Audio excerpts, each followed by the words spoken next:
ప్రభునందు ప్రియులకు యేసుక్రీస్తు నామములో శుభములు తెలియజేస్తున్నాం. ఈ దినం హెబ్రోన్ క్యాలెండర్ వాగ్దానము, యెహోవా ఉత్తముడని రుచి చూచి తెలుసుకొనుడి, ఆయనను ఆశ్రయించు నరుడు ధన్యుడు. కీర్తనలు 34వ అధ్యాయము 8వ వచనములో దైవజనుడు దావీదు ఈ మాటలు తెలియజేస్తూ ఉన్నాడు. ప్రియమైనటువంటి దేవుని ప్రజలారా, దేవుని యొక్క వాక్యం ఎంతో శ్రేష్టమైనటువంటిదని దైవజనుడు దావీదు ద్వారా దేవుడు సెలవిస్తున్నాడు. మరి యెహోవా ఉత్తముడని రుచి చూచి తెలుసుకొనుడి అంటున్నాడు.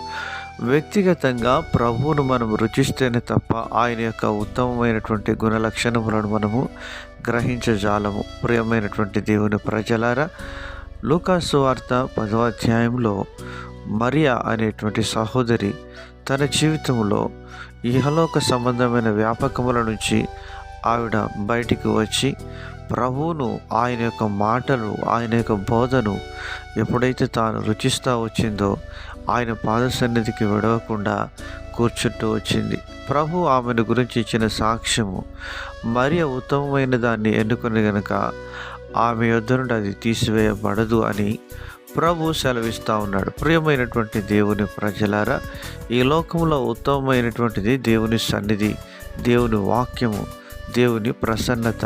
అందుకనే దావీదు అంటున్నాడు, దేవా, నేను నీ యొద్ద ఒక్క వరం అడుగుతును, ఒకటి, దేవా, నీ సన్నిధిలో ధ్యానించుటయు నీ ఆలయములో గడుపుటయు నాకు దయచేయమని దేవుని సన్నిధిలో గోజాడుతున్నట్లుగా చూస్తూ ఉన్నాం. ప్రియమైనటువంటి దేవుని ప్రజలారా, రూతు తన జీవితంలో దేవుని యొక్క రుచిని గుర్తించగలుగుతూ వచ్చింది కనుక మోయాబు దేశమును విడిచి తన అత్త అయినటువంటి నయోమితో బెత్లెహేమునకు పయనమై వచ్చి స్తుతించి దేవుణ్ణి ఆరాధిస్తూ వచ్చింది. అందరు బట్టి తాను బోయాజును పొందుకోగలుగుతూ వచ్చింది. మన జీవితంలో ప్రభువును గనక రుచించగలిగినట్లయితే, ఆయన రుచిని గుర్తించగలిగినట్లయితే, ఆయన మాధుర్యమును గుర్తించగలిగినట్లయితే, పోగొట్టుకున్న సమస్తము దావీదు సంపాదించుకున్నట్లుగా నీ జీవితంలో కూడా నీ స్థితిని మారుస్తాడు. తప్పిపోయిన కుమారుడు పందుల పొట్టును ఆశించి ఎంతో దుఃఖపడుతూ వచ్చినాడు.